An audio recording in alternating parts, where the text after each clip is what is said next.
Well, hello everyone, and welcome to today's panel of the Esports Performance Series.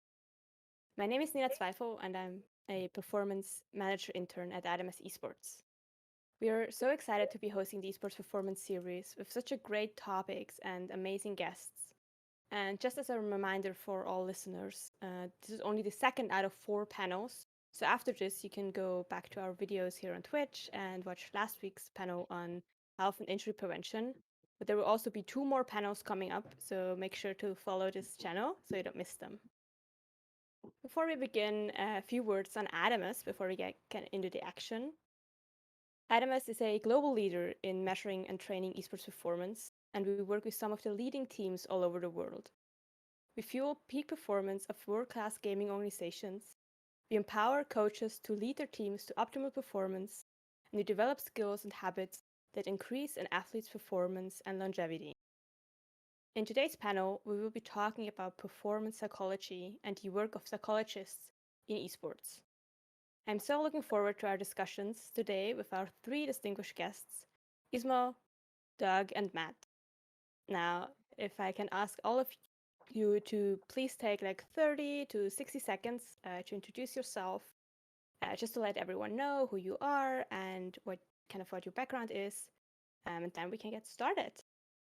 So why don't you start, Ismael? Thanks, Nina. Thanks to Adamas as well for the invitation. Yes, my name is Ismael Pedraza. I am from Colombia. I am based right now in Germany. So I am doing a PhD in performance psychology and sports psychology at the German Sport University in Cologne. And I am working apply as well with esports with the League of Legends team, Rogue, here in Berlin. So here you see the background. So I'm lucky to still competing. So we qualified to World. So that's really nice. So we're still working. And yeah, so this is very briefly who am I and what I'm doing at the moment. Thank you so much, Ismael. How about you continue, Doug? Sure. Thank you, Nina. Hi, everybody. My name is Dr. Doug Gardner. I've been in the industry of sports psychology, combining my graduate school training and my applied experience, professional work now 29 years, which is really scary to think about at this point in time in my life.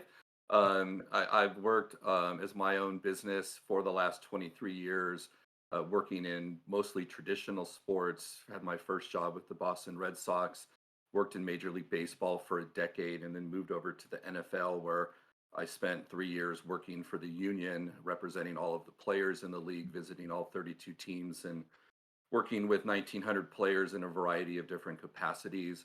Over the last 4 years, I've been fascinated by esports and entered into the industry in 2017. I've worked with Team Solo Mid. I've worked with 100 Thieves, Dignitas. Currently, I'm doing some work with Evil Geniuses.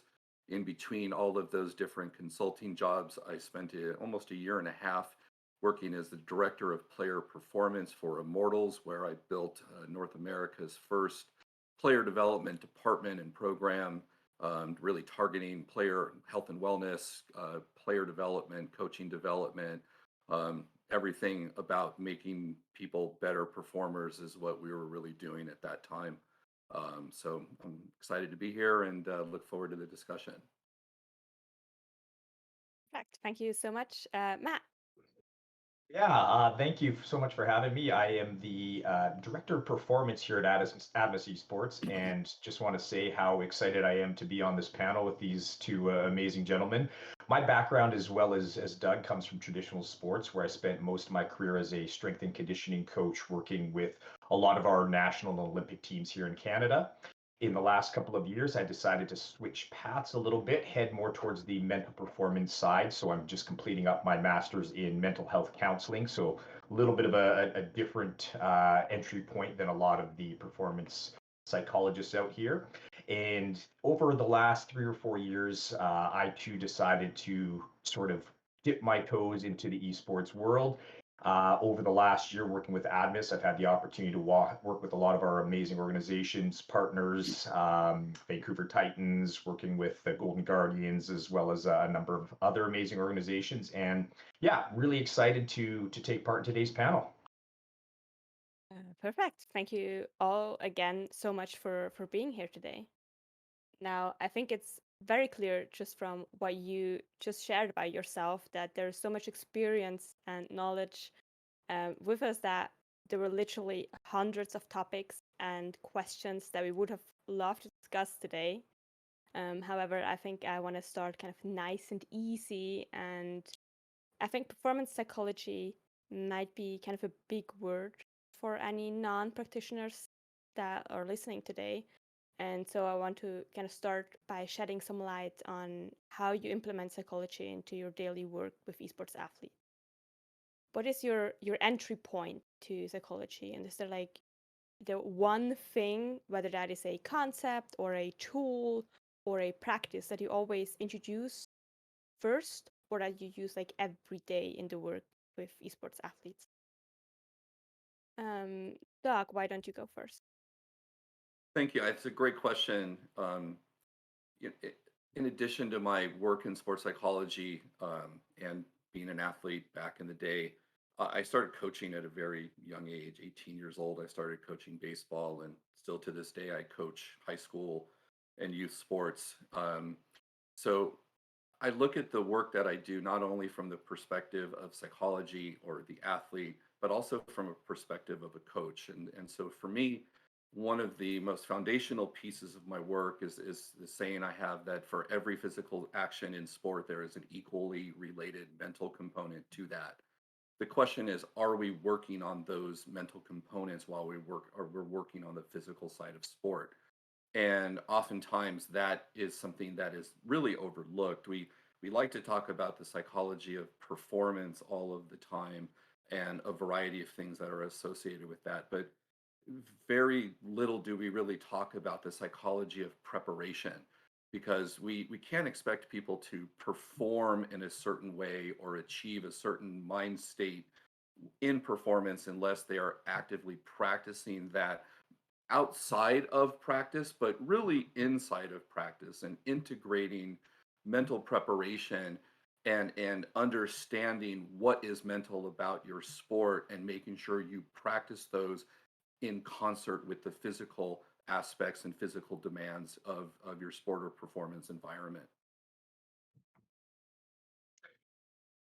Yeah, if I can go, I think it's really interesting what Doug is saying, because definitely we mentioned about performance psychology, or we mentioned a lot about the mental aspect of it. But I think you need to try to understand that performance as a whole has an integration of different levels. So it's like the body, the mind, relationship, the social aspect. So I think performance psychology, and especially in esports, it is a lot of this relation of understanding how you educate young players, young people. So I think this aspect of having a background in coaching or in education is very, very relevant for esports. So you are not only bringing strategies to these players, but as well you are mentoring them at a different level. So I think that's, for me, my approach has been always to show what's my philosophy, in the sense that I understand the baseline of these young players, athletes, in the sense that they are still in the developmental phases. I've been, I don't know, fortunate or not, but I started working long time, or since 2017, at the professional level in League of Legends, especially. And then I got to recognize that, well, they are professional players, but that doesn't mean that they are performing at a very high level, meaning they are already a very complete version of themselves. So personally, my approach is a lot to showing them what is performance, different areas of performance, not only the psychological aspect, but as well those other areas that are kind of interlinked. Let's say how sleep affects their performance, how sleep affects their mood, their emotions. So I think areas of exercise and stuff like that. So I think it's there is not really a right or wrong approach, but I feel like for me, it has been very important to integrate and try to help them to understand the connection between the mind, body, and educating them, starting from that educational part or developmental aspect of the human being and human performance. I'm going to build off of what Ismail said right there. That integrative part, I think, is really where I go to is realizing that whether it's coaches, whether it's athletes themselves, I guess really what I'm working on first is awareness and pointing out, by asking questions to them, how many of them don't even realize they are utilizing, whether it's, performance psychology tools or concepts. To them, it's just the way that they might be preparing or the way they've done things. And once you start to sort of sort through and ask them those questions, what do they do to think about their sleep to prepare for the next day? What are they doing as far as, imagining scenarios they're going to be in? And once you start to point out, well, really that's something that maybe we can just build off of, these skills that you might already be working on, but just doing it in a little bit more of a, I guess, an integrated or purposeful way. And I think so many times there's this concern that we're going to be asking a lot more of their time, and knowing, especially in esports, when the grind is really where they often feel their best time is spent, and realizing that, yeah, you know what, maybe there's some ways that we can help you out without really taking away from what you're already doing, just adding to it. I think the grind is a big word in esports, and what I have found very interesting is to break that barrier of what they know, how they do things, how they perform, how they prepare, as Doc said, how they prepare to perform, uh, and what they don't know, right? Because they don't know different areas that they can integrate for their preparation. And this is, I think, like one of our, let's say, qualities that we can bring to these players. I think, like, we mentioned a lot about different areas, not necessarily psychology, but I think I have to say that I really like to bring those professionals from other areas to cooperate as well with a performance, let's say, program in Rogue. So we have a fitness trainer, we have other sports psychologists working at the different levels, we have nutritionists. So I think all this combined is adding to the esports performance aspect, because as well we have to consider in the in-game areas, right? So the motoric and the cognitive level, and this is something that I work more or less from my side in trying to understand, especially decision making, and trying to understand how I can help them to improve this decision making or specific areas of cognition. So I think this is interesting, like what Doug said at the beginning. So he has like 25 plus years of experience, and I think that's fascinating, because esports is in a good position in the sense that we have learning from people like Doug and from others who've been doing the hard work at the beginning. They've been pioneering this sports psychology area of performance as a whole, and we're trying to match what works for this sort of new industry, or this industry that is just developing so fast. And what's so utterly fascinating about esports is we think about the pipeline to pro.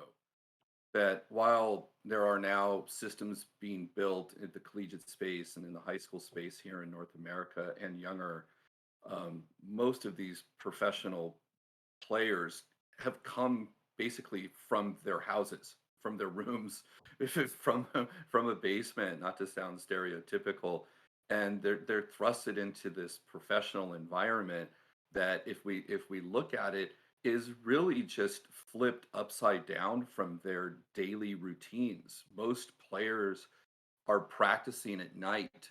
Their solo queue hours are probably 9 to 10 o'clock at night till 2 or 3 or 4 in the morning, where the best players are out there practicing, playing, grinding, which is the exact opposite of what you would expect from a professional athlete, whether it's a traditional sport athlete or an e-sport athlete. So the concepts of getting your work done and taking care of business and getting sleep and doing these things during daylight hours while the sun is up is just the antithesis of how they've kind of trained and been raised within the industry to do these things at night. And so that is in and of itself is where a structural challenge lays, of how do you start changing behaviors. Absolutely. I think for me, I feel like this is one of the biggest challenges, in the sense of how I integrate these traditional practices of performance or human development into esports. So my background is in traditional sports. So as well, for me, was an adventure of learning how these how things work here, right? But I think from experience, and I remember specific cases where I tried to help my players to understand, okay, physical activity, any sort of activity, movement in your body is very important for in-game performance. But then the issue has been like, okay, how could back up this information? I remember one of the players a long time ago, he told me, yeah, but look at these players from Korea.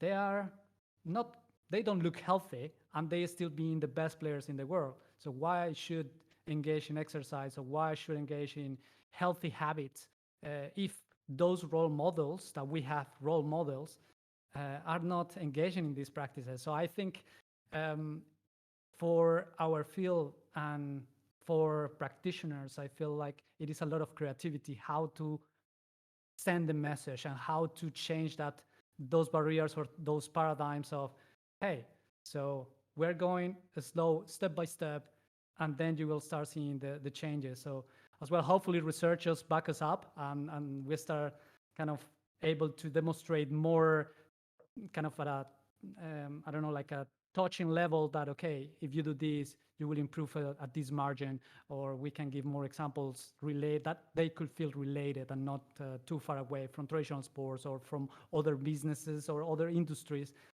That's basically the examples that we can demonstrate at the moment. I think just building off of that, that slow integration is really the key, especially those of us coming from traditional sports where we might have certain expectations that we can just walk in and, you know, ask certain things of these athletes or these coaches in these programs. And knowing that, you know, it takes time to integrate this into their culture. I always use this example coming from freestyle snowboard, which is the main team that I spent time with, where these were non-traditional athletes. They didn't go to the gym, they didn't work with sports psychologists, and all of a sudden the sport got designated to become an Olympic sport, and they had to change everything they were doing.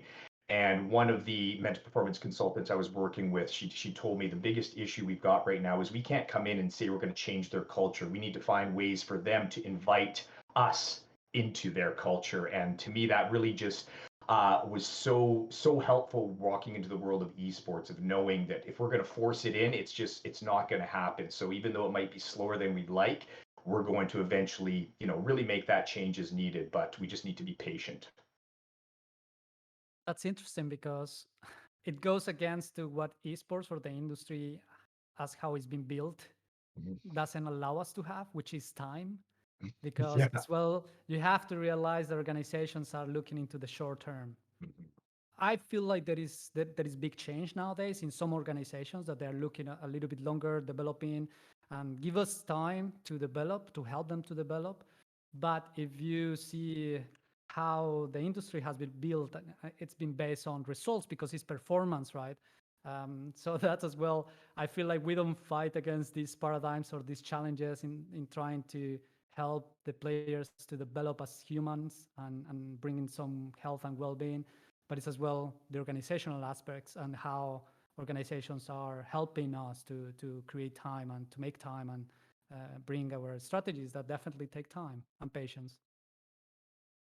I'm gonna just build off of what you just said, Ismael. Like in last week's panel on health and injury prevention, we've already kind of branched into the topic of bad health behavior, triggered mostly by, for example, the disposability of esports athletes and some other consequences thereof. And today I want to kind of go more in depth on the psychological effect of that. So in your experience, kind of how prevalent is this topic of players sacrificing their mental but also physical well-being in order to either receive or secure their place on a team?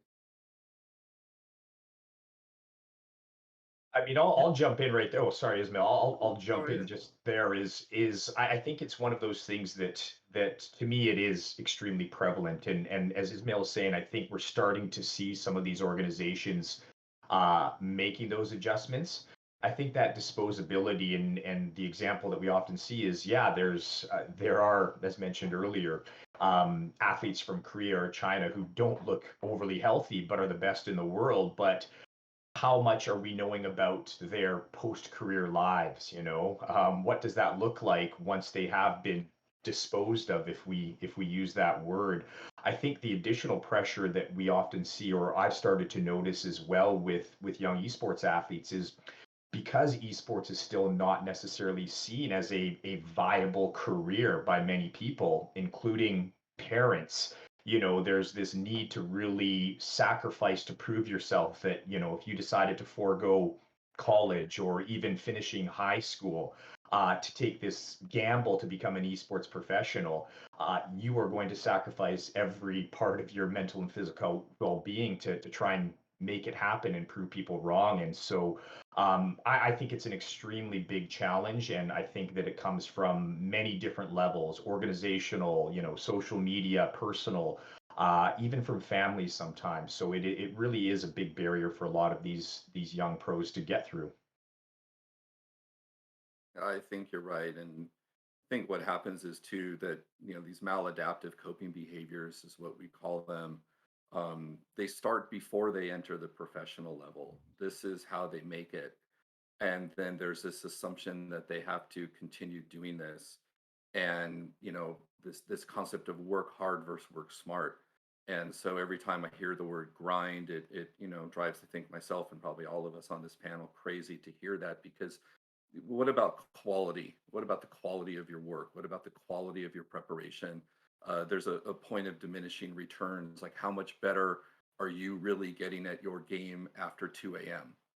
And people don't understand that the way that they practice and the way that they prepare on their own outside of the team environment, or before they get to a team environment, starts to establish these mindsets. Now, also, let's broaden out the scope a little bit. Athletes in traditional and esports are deemed, unfortunately, disposable. The average length of an esport athlete's career mirrors that of an NFL player's career. And so, which is around 3+ years, give or take a couple months here or there. And I've always had this theoretical orientation that if I can get a person I'm working with to their 4th year of their career, then that person can get themselves to their 7th year of their career, barring injury, of course, especially in sports like football. But it's going through these developmental stages and that they're going through as human beings, where they're most vulnerable, but they're also most malleable. And that's where the concepts of teaching them how to treat themselves professionally is very important, and is an opportunity to create career longevity. Because if we're really looking at some of the dominating teams in some of these esports, a lot of them have older players. It's not just like someone pops up at 18 or 19 and becomes the best player in the world. And so I think that there's a misnomer that we're expecting that to happen.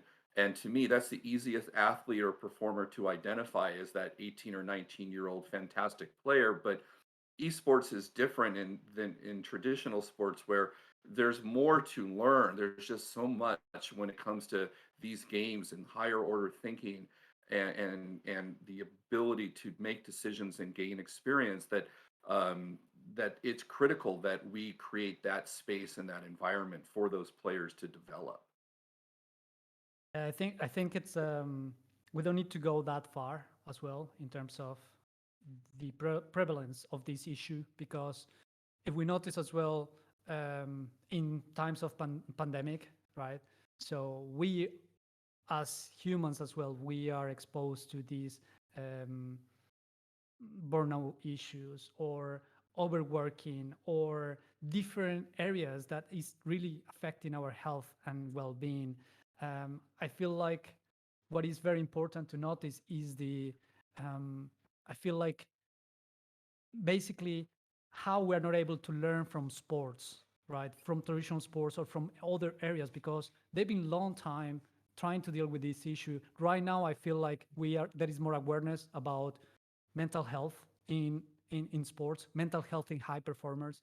And I feel like there are many different groups trying to work towards changing these different challenges that we have created as let's say the definition of performance, that it is basically winning, losing, pushing until the limits, winning at all costs. So the message has been always this, and we in esports need to try to learn this faster than all this time that sports or traditional sports have been taken. I'm not sure. I can't remember when was the first time that it was sports psychologists integrated in a club in sports or in football. So I think they took long time to understand that the brain is a very important factor for performance, and the well-being is even more, because we're talking about longevity, sustainability, but I feel that it's very terrifying that in esports we're still thinking that grinding is the way to achieve high levels of performance. Recently I engaged in a let's say in a conversation on Twitter about exactly this matter, which it was interesting to see that leaders in the field, leaders of organizations, different organizations, are supporting this grinding mentality and trying at all costs, and not really caring about what is this player who is now 20, 21 years old, how is going to be in 10 years, in 20 years time. Yeah, good job. You won one championship, two championship, maybe a world championship. What is after, right? And I feel like this is the issue with, I feel leaders of the industry who are still promoting this idea of grinding and not trying to, yes, win, but then in a sustainable manner. So I think that's why I feel like our job is very important, to trying to bring this other way of thinking and these other strategies for teaching and developing identity, developing coping mechanisms, because in the end, I don't think we're only working for the gold medal or for the championship, but as well for them as humans and what is going to happen after. So I think that's something that we lose a lot when we are in this competitive mindset. And I think that's such a, that to me is that idea between transactional versus transformational coaching or leadership. We look at whether it's youth, even to that college professional level of great coaches create great human beings, help develop great human beings, not just high performing human beings. And those are skills that are going to last them throughout their lives. And as you mentioned there, Ismael, like they're I mean, if we call it their athletic identity or esports identity, how much of their self-worth can be attached to that? And if we don't help to develop their identity outside of that, as soon as their career comes to an end, I'm sure we've all seen some very sad, if not tragic, consequences of how we tie our self-worth just to that one identity. And so really understanding that whether it's coaches, organizations, or us as practitioners, trying to create more of a transformation to make these all-around human beings is such an important part, not just for performance, but like you said, longevity, just as healthy human beings. To build off of that as well, I wanted to ask you, how do you feel like how much of this pressure comes from, organizations or leads of organizations like you mentioned, Ismael, and how much is also added through social media and the criticism from fans, or even maybe like leagues and the game itself? I think all of you know League of Legends. Like, for example, there's a patch every 2 weeks. Things change. How much does that facilitate this grind mindset? And is there maybe also responsibility, like kind of outside of teams and coaching staff to work on this change away from the grind?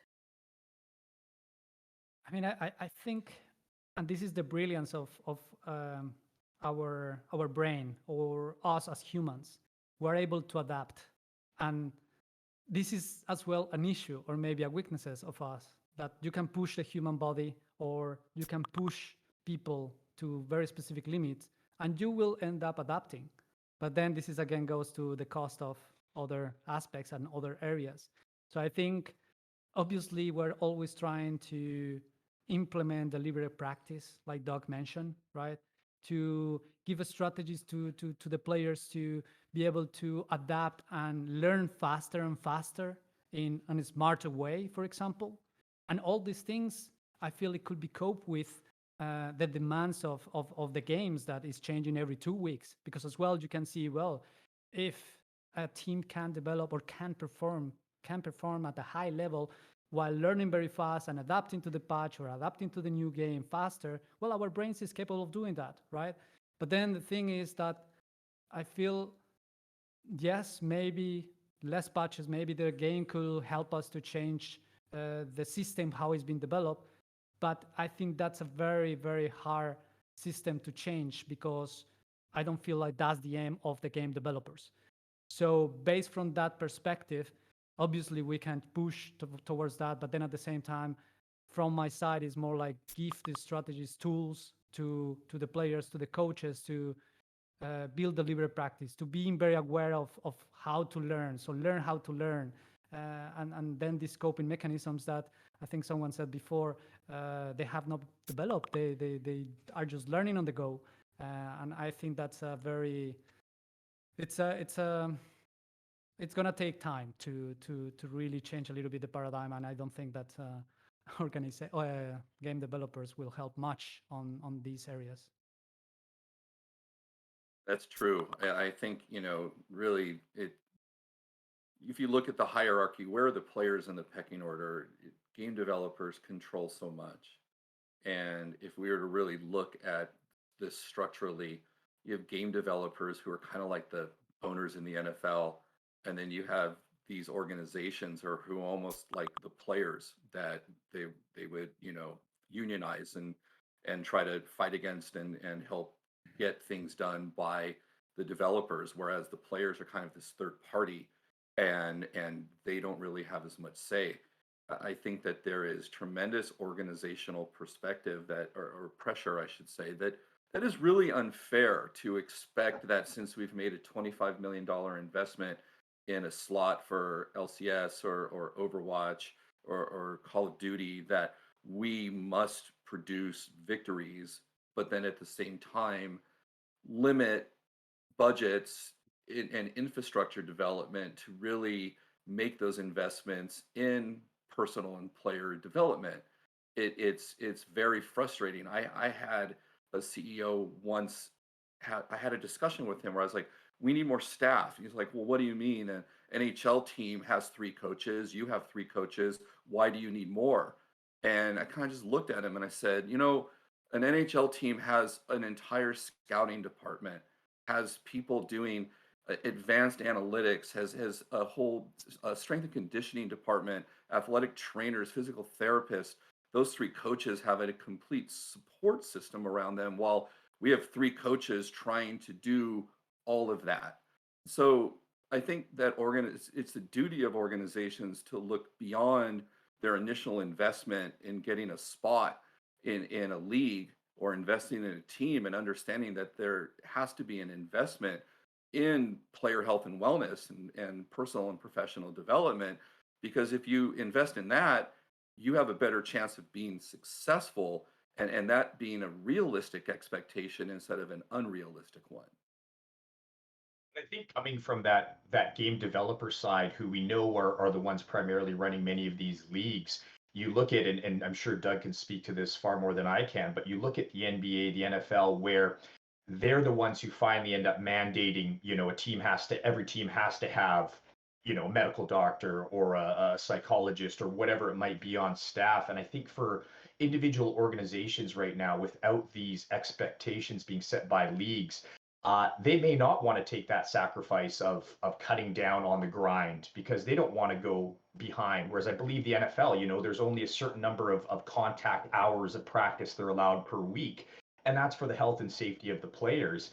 But if you know that every other team is putting in extra because there are no rules there, well, you don't want to get left behind. So you might just be, trying to keep up with the Joneses. So for an individual organization to try and make some of these positive steps with the fear or the risk of losing out or getting behind the other orgs, it's going to be very difficult. And I guess, looking all the way up to that top level, we all, I'm sure, have heard about the burnout within game developers themselves. Their industry itself is one that is not known for the healthiest practices. And so, maybe change needs to be happening at that level before it starts to trickle down, all the way down to like Doug said, the athletes, who are the ones that, at least at this level, that are really paying the consequences. I think it's extending on that, like definitely, I feel we need more experts in different levels, in different areas that could support us. But I feel as well, one of the issues that I could believe organizations could be hesitant to it is the lack of real expertise or experience with how to develop athletes or esports players at different levels from, let's say, us as traditional traditional sports experts, right? I think when I started in 2017, I got to see many other colleagues trying to enter in the field, and they completely fail because they were not able to adapt as well to what esports is about, how to deal with the challenges that this industry has. So I feel like there is a lot of hesitation towards this because sometimes organizations cannot find the right fits.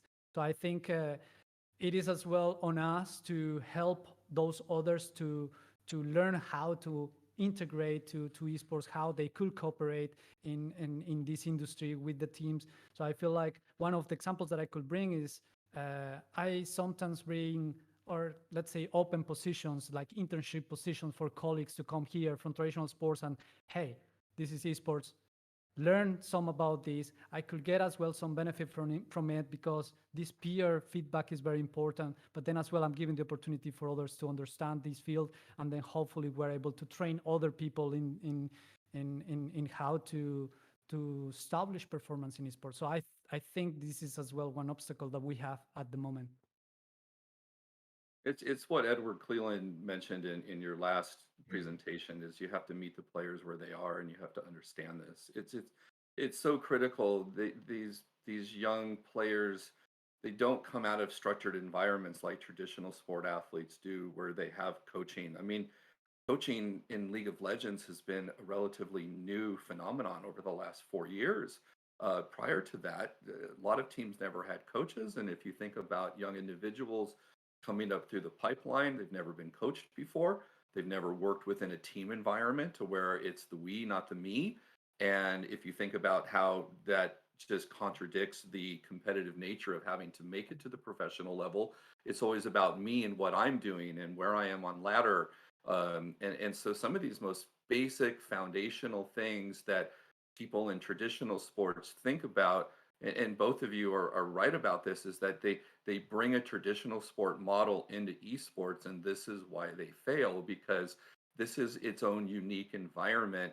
And by meeting players where they are, by understanding not only their age, their lack of experience of interacting with other people in a positive team building way, you're also dealing with different cultures. I mean, in 2018, season one of Overwatch, we had 11 players on the Overwatch 11 players playing. They came from 7 different countries. They spoke 4 different languages. We had a coach from Korea who did not speak English, but we had Korean players, French players, Finnish players, English players, Canadian players, U.S. players who did speak English. Coach Moon, a wonderful coach, but just the challenges of different cultures, of communicating, and all of the different things that that leads to in and of itself. It's a whole story. These are the types of things where we don't necessarily have that in traditional sports to these extents. And so by not understanding how people enter the professional level is only going to create problems of not getting people to buy in and get on board with the work that we're trying to do to professionalize them. I love that because, sorry, I wanted to say I love that because sometimes I get asked, what can sports learn from esports? And I always go to this aspect of the intercultural levels of communication. And this, we're in such globalized world right now that I think we can create strategies that could aid sports as well at different levels of how to deal with these intercultural challenges. So I find this really fascinating. Just want to build on something that you said, Doug, and meeting the players where they are at. And like, apart from that, is there, if you are involved in, roster selection and roster development, is there a skill or a trait that you're looking for in players when you meet them or when you're considering them as an addition to teams?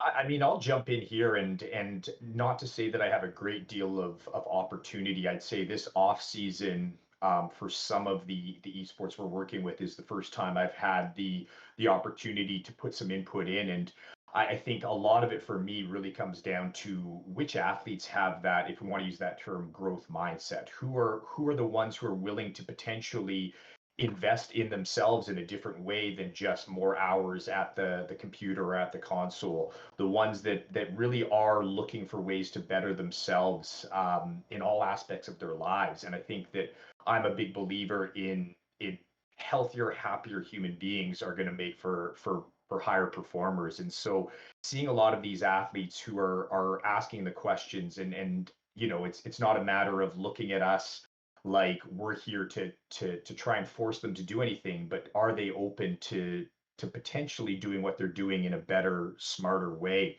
I think one of the most interesting things as well is starting to see how some of these athletes themselves are looking at their own opportunities in a different way. Am I just looking for the biggest paycheck? Or do I realize maybe I want to see who else I might be teaming with, or what structure, what organization the organization is going to do to support me as an athlete, as a human being beyond just a paycheck, knowing that a lot of them have had some very negative experiences based on being in uncomfortable environments, whether they didn't feel supported, whether they were with teammates that they just didn't get along with because the culture wasn't there. So yeah, really having that awareness and a willingness to step forward, I think, is one thing that I start to look at when it comes to helping out some of these orgs with their roster selection. Yeah, I think, for me, the first thing that always comes out of my mouth when I talk to organizations about players and player selection is that I will never ever make a comment about their player's skill level or ability in game. I retired at Super Mario Brothers 3 in 1991. So games are so advanced, they're so complicated. But I am looking, I think, Matt, you raised all the good points there, is that I'm looking at their ability to learn, their willingness to want to be in uncomfortable situations. And I'm looking really for their competitive nature. Competitiveness is not just somebody who gets upset when they lose and are happy when they win. It can be, that concept can be so cliche, but what am I looking for? My definition of someone who's competitive is going to compete regardless, and make sure that they're giving themselves the best chance to be successful. And really, it is looking at those behaviors outside of team practice or solo queue or anything that a player does that is game specific, to see if they are willing to put the effort in to be a professional, because that's really what this is about. How to be a pro. You don't have to be a professional athlete to treat yourself professionally.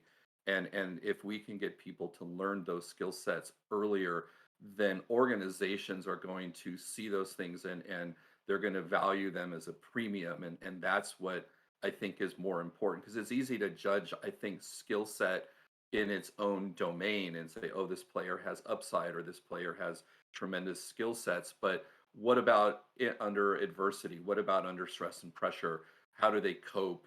And some organizations are really good about listening to that. Other organizations are not as good, and I think that's just par for the course. In my role as director of player performance at Immortals, one of the things I tried to do was hire good coaches and good people who were able to look at the multidimensional person, not just the player. And so educating coaches and organizations in player selection, which is just, I think, the most critical component, because if you're not selecting people who you think have upside and can grow, then and you're looking at the here and now, then you are just perpetuating that short career mentality for players and burnout. I think, like both of you have mentioned, very important aspects that need to be considered in this recruitment process.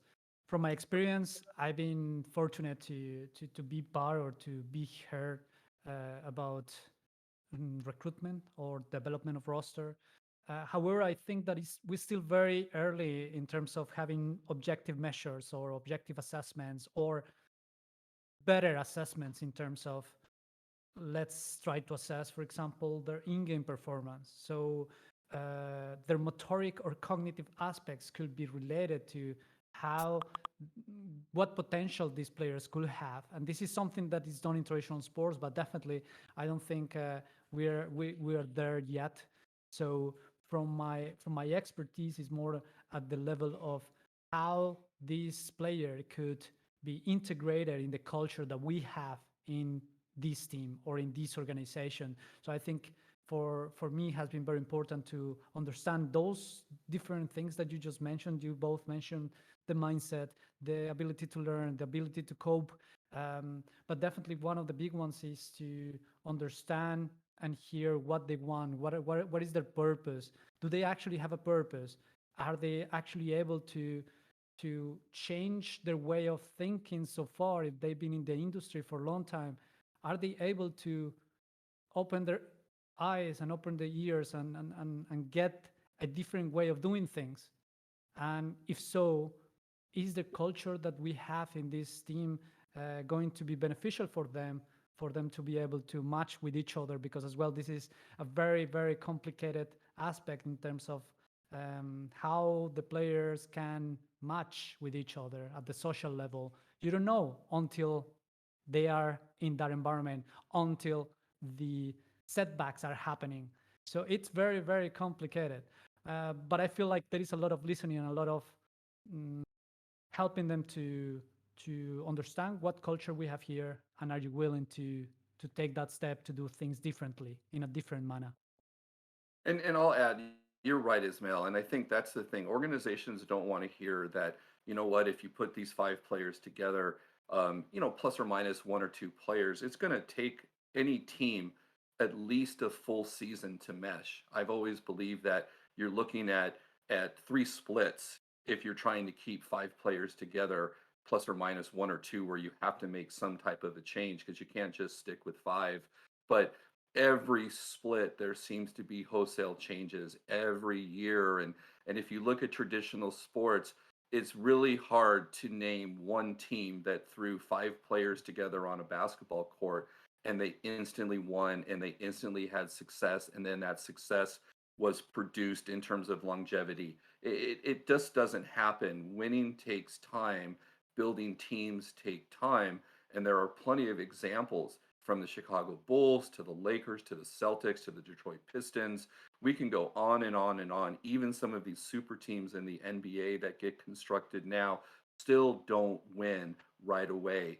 And that, I think, is what Ismael said in terms of this organizational mentality of what can we do to win right now, which I think is really unrealistic, a lot more than it is realistic. And I'm going to tie on to that as well, just that organizational side. I think some of these organizations, and I don't profess to understand the business behind, a lot of what these orgs are doing, but even understanding what their identity is as an organization. Are they out there to win, or are they out there to have the most followers? I've seen rosters that are selected based on who has the most Twitch followers or Twitter followers, because part of it is building the brand, especially with new organizations. You need to build a brand to make money, and I understand that. But when you have two players who might be there just to focus on performance, and three that are more worried about their streaming numbers because that's part of their contract, how are you going to have everybody gelling when it seems like their priorities are in different places? So I think organizations themselves really need to come to an understanding of what are they trying to build. Are they trying to build a winning team, or are they trying to build a team that has, the most social media presence?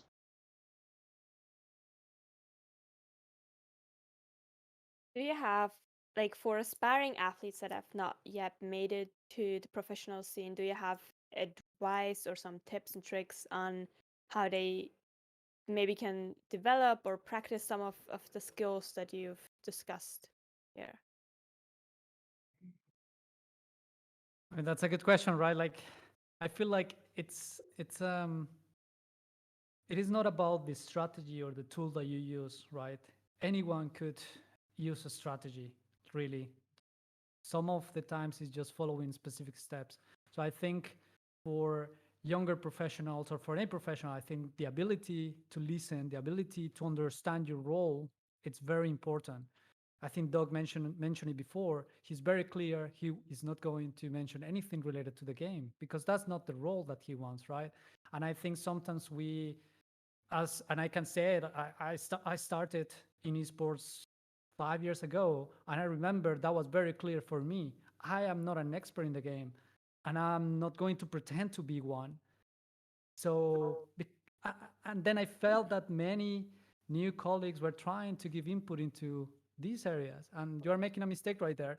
So I feel like rather than specific strategies, I will say like a lot of awareness, listening, and understand your role where you are going to be. I think that's very crucial to be able to let's say to do what you preach, which is as well learning in this field.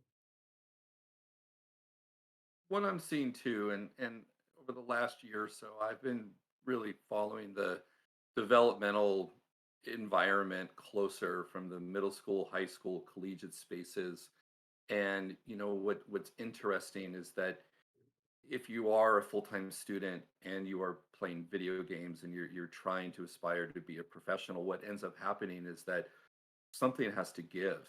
And so what was kind of shocking to me entering this space were how many 17-year-olds dropping out of high school to focus on being a professional esport performer, which, listen, I understand there are a lot of young people who figure out ways to do school. There are actors, there are musicians, there are many people who are high performers, but I think that there's this aspect of how do you balance quality versus quantity? How do we create the ecosystems and the pipelines uh, to create these models where we're focusing on the next 3 hours we have to practice, and we're going to make the most out of those 3 hours. And then, by the way, you have to go and do your homework, and you have to be a student as well. And there's the health component to it in terms of eating right, sleeping, and exercising. All of these things are things that human beings and people should be able to do in a 24-hour period of time. Doing one thing or focusing on one thing in exclusion of others just simply does not promote healthy behaviors. And then what ends up happening is that whether it's traditional sport or it's esport, then it's that sporting environment that creates the mental health issues that people have. And then we end up only treating those after they become a problem. When sport becomes the leading driver of mental health issues amongst its participants, then we have to look at the ecosystems. And so the earlier and the younger that we can create these type of structures that are about quality versus quantity, and getting people to really invest in just the holistic approach, which I mean everything that I just mentioned, then we have a better chance to have people enter the professional level already doing these things in their own preparation so that their adjustment isn't as challenging. I don't have too much to add to what these gentlemen just said because it's spot on. And I think that the only thing I'll say is knowing that so many of these behaviors that or these tools that we look to introduce for performance, I mean, this is for performance in life. You know, you feel like you're going to the gym and you're not a professional athlete, it's going to be easier to do your commute, to do your daily tasks. We don't just need emotional regulation for when we're playing solo queue or in a competition. We need it for our everyday relationships. Our stress management, strategies are things that we need for school, for everyday life. And I think the more that we understand that we're not taking away time from the game just for the game, there's ways that we can really facilitate our performance but make all the other aspects of our lives that much better as well. It is really a win-win, but we really love to compartmentalize these things, and I think we need to get away from that.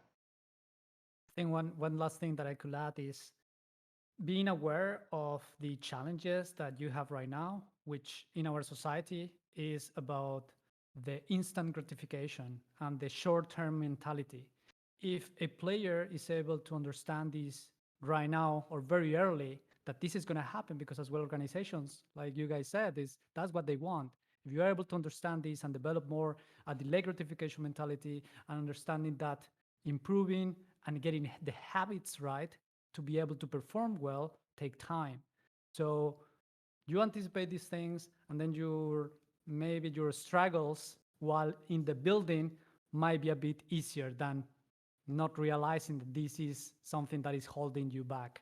So I think this is something very important to be aware of. I think as someone who works in the amateur scene and who kind of very passionate about teaching young players a lot of these skills and this awareness, I mean, I resonate heavily with all of what you've just said. This is very important, I think. And as you know, sad as I am about this, but I think I want to be conscious of time. I think we could continue this discussion all day long. But I want to thank all of you again for taking your time out of your day and joining us here today. I've so appreciated all of your inputs and experiences on these topics, and I'm sure everyone who's listening today is also very happy and excited about everything that you've shared with us. And just as a reminder for chat, I want to say that there are 2 more panels coming up over the next 2 Mondays. So be excited for that, and thank you all for watching today. Thanks,